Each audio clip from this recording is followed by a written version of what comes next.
Okay, so this is my first Pecha Kucha session. Also, my laptop's as well, so bear with it.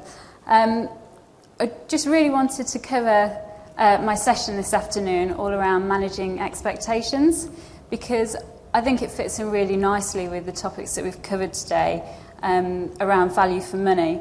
So, as a supplier, I really think this is an area that I should be an expert in, but it still remains an impossible feat. So, sorry about this, I'm just going to ask a quick question. How many of you here today have not had your expectations met?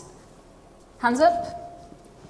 Only 2 people. Come on, I don't believe that. 3.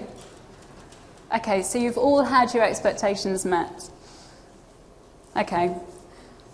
Well, what I was going to say then is, when you don't have your expectations met, what do you usually do? You usually talk about it, you probably Twitter, you come to a conference such as this, and you talk to other people about it, probably post a note on Facebook maybe.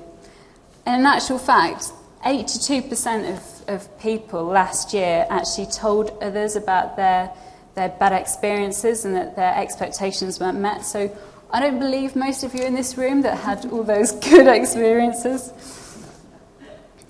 So bearing in mind, how, as a supplier, do I improve on this? So just a quick scenario for you now.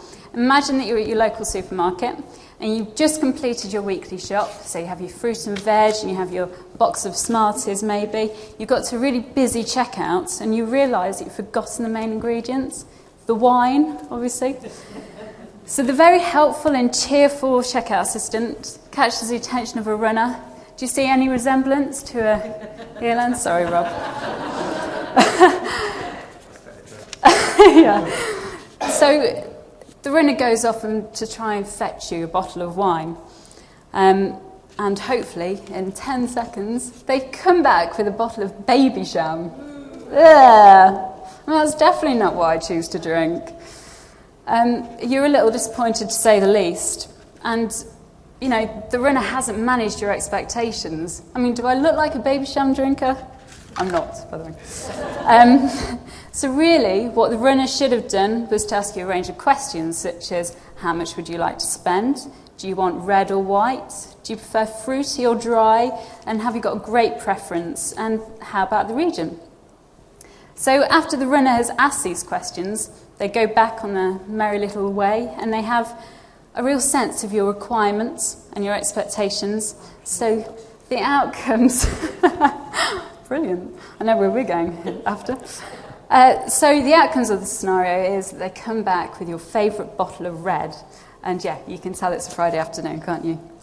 So the whole line of questioning I've just demonstrated works really well in most situations, but in particular when working with new clients and new suppliers, as we've discussed today.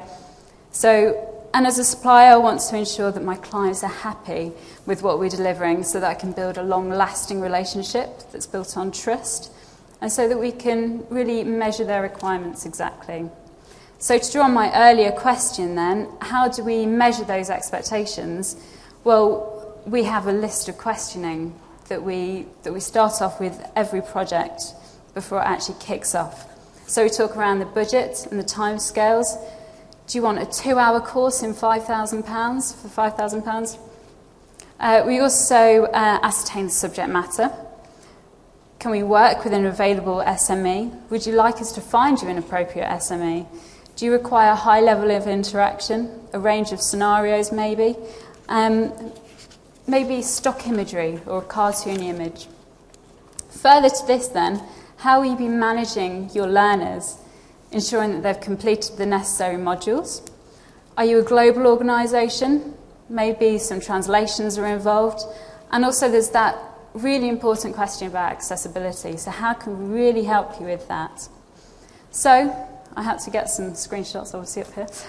So for a limited budget and timescale, we'll probably suggest developing a course such as this one, which was developed in our rapid methodology. The key driver for the course was really about the speed to market. So we worked really closely with the SMEs. For a bigger budget with a longer timescale, maybe something a bit more singing and dancing. So this course is actually developed to incorporate mainly video and was based on this fictional chat show called The Doug Maguire Show, and so focused on lots of scenarios through the use of video and then questioning and answers. So we also ask our clients about their expectations around the level of completion. So is the course being developed for compliance purposes? Could we help with integrating our tracking and reporting tool, for instance, for that important proof for the auditors? I find that our clients are constantly asking for more for less.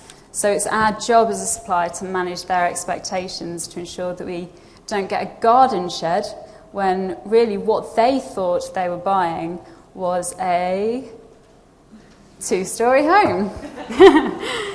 If we capture their requirement from the outset, then we'll have a realistic outcome of their level of input, and we can talk about those additional features if that's what they want, and if they want to spend a bit more time and a bit more money on that.